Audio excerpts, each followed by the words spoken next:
கடவுள் நம்பிக்கை இல்லாதவன்ட்ட போய் நீங்க ஓம் நம சிவாய என்று சொன்னால் நிச்சயமா அவனுக்கு கூட கடவுள் நம்பிக்கை வரும்.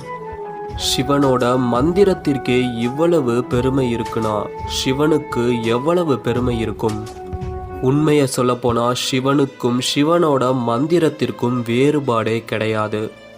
சிவம் சிவம் சிவம் சிவம் சிவம் என இந்த பெயரை கேட்டால் உடலில் உள்ள நாடி நரம்பு தசை என அனைத்தும் சிலிர்த்து போகும். இதற்கு காரணம்தான் என்ன? உண்மையில் யார்தான் இந்த சிவன்? தெரிந்து கொள்ள தயாராக இருங்கள்.